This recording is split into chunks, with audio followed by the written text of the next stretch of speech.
Hey guys, it's Drake with the RPG Construct. I'm going to do another one of these how-to Mouseguard videos.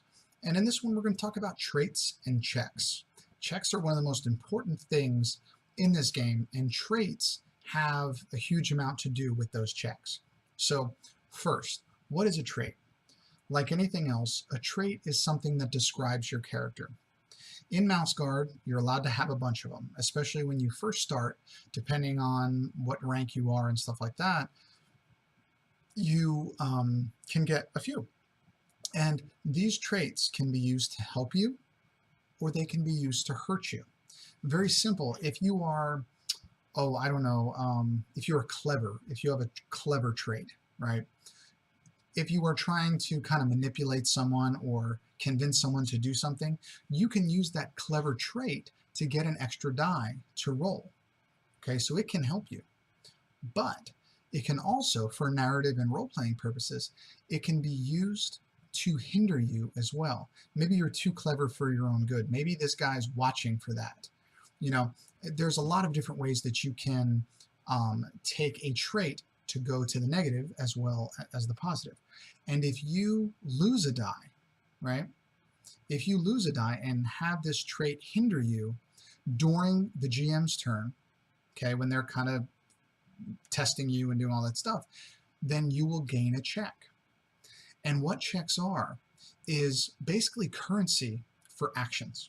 Okay, when it is the player's turn, after the GM has set everything up and they're all done and you finished your, if there's any conflict and whatever, and you're there, when you have the opportunity to do something, these checks allow that.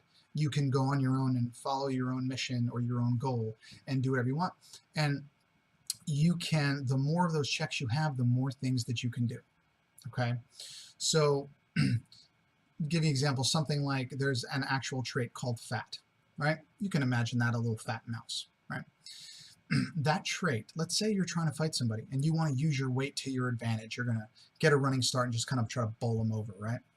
Well, fat could use you could get an extra die if you use that trait, right? Because you have the mass. Or so that would be gaining a die for your fighter. Or maybe he's clumsy. Maybe he's fat and he's clumsy. And that is going to hinder him. If you use that to hinder you during the GM's turn, during a test, right, then you get a check. Get as many as you want. There's a bunch of them. And those checks not only can be used by you, but if you have a patrol member that does not have enough, you can give one to them or keep giving them to them. You're allowed to divvy them out. If for some reason they didn't get the opportunity to get any checks or they just weren't as creative as you or whatever, then you do that. So checks are received by using traits in your way to hinder yourself. You choose to hinder what you're doing by the attributes and traits that your character has achieved or is part of who they are.